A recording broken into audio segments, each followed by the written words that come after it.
Hi everyone. So this video is all about pedigree analysis. So pedigree analysis is a record of inheritance of certain genetic traits of two or more generations present in the form of a diagram or a family tree. So pedigree analysis basically refers to it is the record of inheritance which is being present or which is being depicted in the form of a diagram or in a family tree. Now what is the necessary to study about the pedigree? So this pedigree explains us about the inheritance of certain traits. Either they may be causing any disease in a family, so that can be identified by using this particular pedigree. So in this pedigree, the individual from which the pedigree is being initiated, means from which individual the disease is being seen in a family, if that is being denoted of or it is being seen or initiated, so that is what that particular individual is called as a proband or propositus. So here propositi refers to the male and proposita refers to female. Now, what is the use? Why we have to study the pedigree? What are the reasons behind this?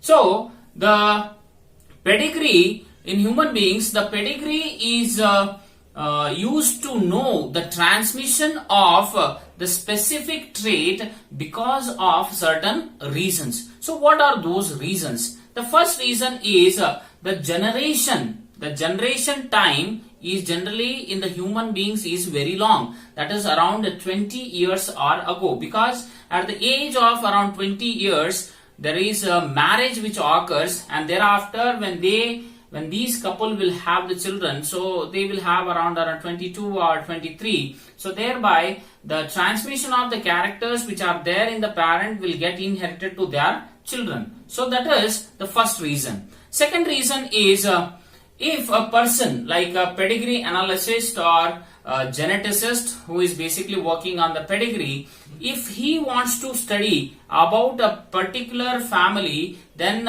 he in his lifetime is able to see or observe only 3 to 4 generations. Okay, so that is the second reason. Third reason is the number of offsprings in the generation nowadays, it is low, or it is being confined to either 1 or 2. See, for example, in the earlier days, that is in the 1900s and all, you might be knowing that if the family was there, so those family or that particular kind of family used to have many number of children, even 6 or 8 or 10 individuals were there if are a couple. So at that time, the population size was little higher, but now the population size of a family has been reduced up to 2 or up to 1. So that is one more reason why we have to study the pedigree. Next is pedigree analysis is not only confined to the human beings, but pedigree chart can be even drawn to that of the domesticated animals, especially to that of the pets. So that is one more important point. Thereafter is why we have to go with pedigree. Why can't we do research or experimentation on human being? So you should be knowing that human beings are not the experimental models to either to test the drug or any other research can be carried out in that of the human beings. So there is no affiliation or there is no such certification is being given to conduct the experiments on the human beings. Okay, in majority. But what we can use is the experimental models, like we have guinea pigs are there, or zebrafish is there, or C. elegans is there, Drosophila is there. All these we can use for the experimental models, but not the human beings. So thereby, instead of using the experimental model as a human being, we can go for the pedigree analysis or the pedigree chart.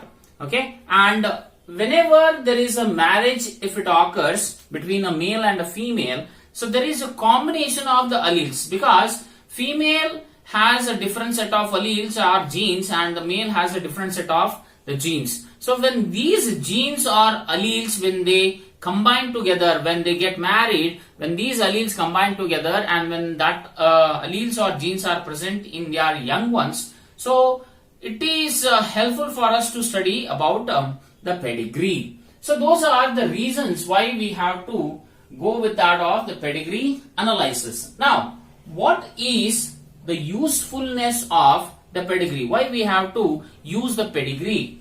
The first thing is to identify the children having any genetic defect, like either it may be a hemophilia or a phenylketonuria, sickle cell anemia, thalassemia, any. So here genetic defect can be either basically here it is confined to that of the gene disorders. So pedigree analysis, one common drawback here what it is, that is pedigree analysis cannot be used for chromosomal defects. What we can see, how we can use the pedigree is for whether the child is being suffering from any autosomal or X-linked dominant or recessive gene disorders. So gene disorders can be identified or can be predicted by using the pedigree. So that is what, for example, here I have written hemophilia. Hemophilia occurs due to the presence of a recessive gene on the X chromosome. Phenylketonuria and thalassemia. So these are due to presence of a recessive gene on the autosomes. So gene disorders can be easily identified or they can be predicted by that of the pedigree analysis. So that is one is the usefulness. Second one is indicates that the Mendelian principles, so whatever the principles have been given by Mendel, so that can be applied to that of the pedigree analysis and with a certain modifications. So slightly there will be a variation which can be seen. So by using that slight modification we can apply the Mendelian principles to that of the pedigree. Third one is it indicates, pedigree indicates the origin of the trait. So that's what I said, that from which particular individual, okay, the disease has been originated. So that can be identified. That is a very important point, because once we identify from which particular individual the genetic disorder has been initiated, so thereafter over the generations we can trace out in which individual or the children may suffer from the genetic disorders, right? Next is it indicates the harm that occur when the marriage occurs within the close relatives. So generally what we say is to some extent, okay, up to third generation or 4-5 generations, when the mating or marriages occurs within the same family itself, then what happens is there is accumulation of that gene and the gene pool, and the genes may or may not expressed completely. So thereby there is a possibility that the individuals may exhibit an inbreeding depression, and if inbreeding depression occurs, then the characters which will be expressed in that of the 7th generation or 8th generation, so they will be completely deviating from that of the normal individual. So this pedigree also gives us an idea that whenever the child marriages occurs, whenever the marriages occurs within the relatives, what kind of the harm it may lead, whether it will lead to any genetic disorders or not. So that can be also predicted by the pedigree analysis. And one of the important reason why we have to study the pedigree or why we have to use the pedigree is because pedigree provides a strong tool to trace the inheritance of a specific trait or a disease or an abnormality, whether it is an autosomal recessive gene disorder or whether it is autosomal dominant gene disorder or X-linked or X-linked dominant gene disorder. So that can be identified by using the pedigree. So this is the brief information that what is a pedigree analysis or pedigree chart, and what are the reasons why we have to use a pedigree, and what is the usefulness of the pedigree. Now let's move on to the next part, that is how this pedigree charts are being constructed, or how they are being prepared. So there are various of the symbols. So generally pedigree chart generally uses only the symbols. We do not write anything else, but there will be only the symbols are being used, and based on the symbols, a geneticist or a genetic counselor can predict that the origin of the trait or which individuals will suffer from a disease. So that all can be seen by using these symbols. So here the symbols which are there used in that of the pedigree, here is the square. Square represents a male, a circle represents a female, and here you can see that a square is being connected to a circle through that of a vertical line, a horizontal line. So that means it is denoting that there is a marriage or a mating is being seen. And a rhombus shaped structure which is being there in the pedigree chart, so that represents sex unspecified, whether it is neither male nor it is female. So for them we are using the rhombus. Next is when the circle or a square or a rhombus, when they are being completely shaded, then it shows that those are the individuals which are being affected. Now, a square is being connected to a circle with the two lines, two horizontal lines. So that shows the consanguineous mating. So consanguineous mating is nothing but the marriages which occurs within the relative. So that is consanguineous mating. So very important, because based on this particular pedigree chart in the year 17 in the CET, there was a question, there was a bit on this particular symbol.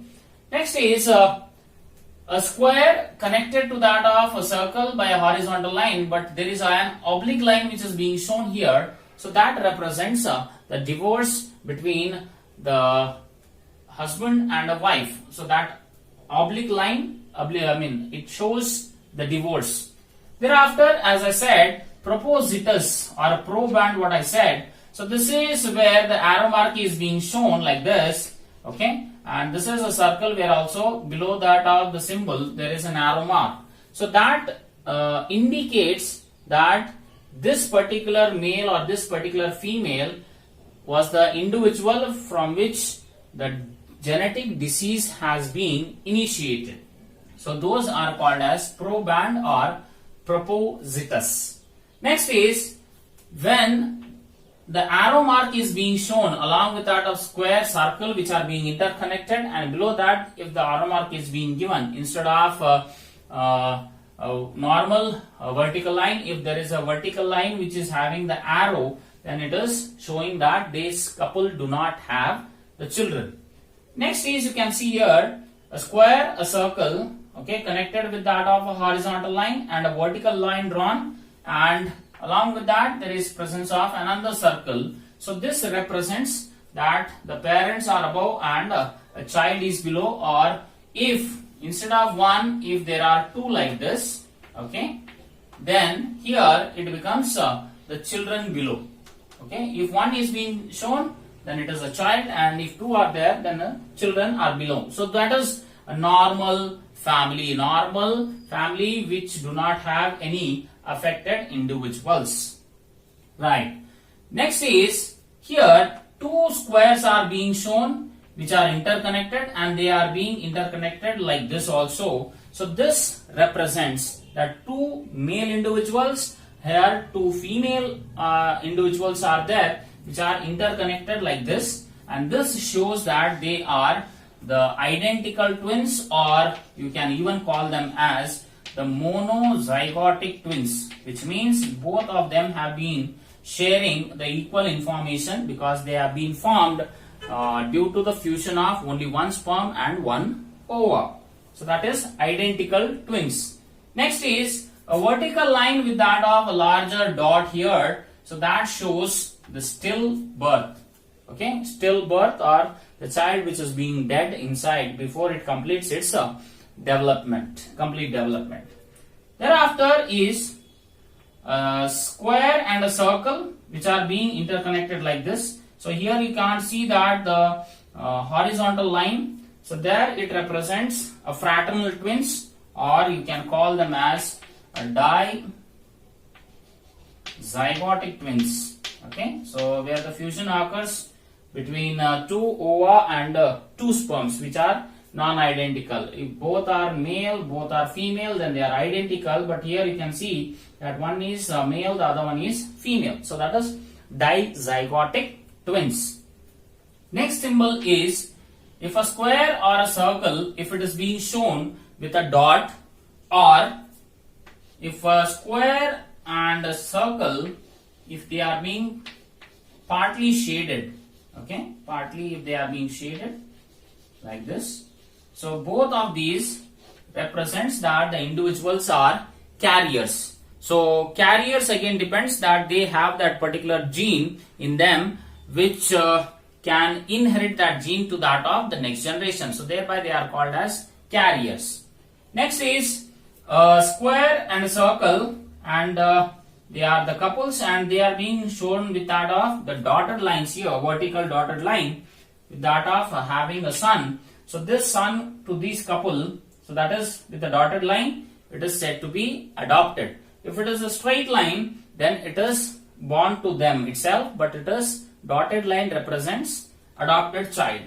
And if a circle, square and a rhombus, if they are being shown with that of the line, the diagonal line like this, or an oblique line, so that results or that indicates the death of these individuals. Either it may be a male or a female or a sex unspecified individual. So this is a brief information about that of the pedigree analysis, where generally it is a record of inheritance, where only the symbols are being used to identify the genetic trait for two or more generations which are being present in entirely in that of the chart form or in that of the family tree. So this is pedigree analysis.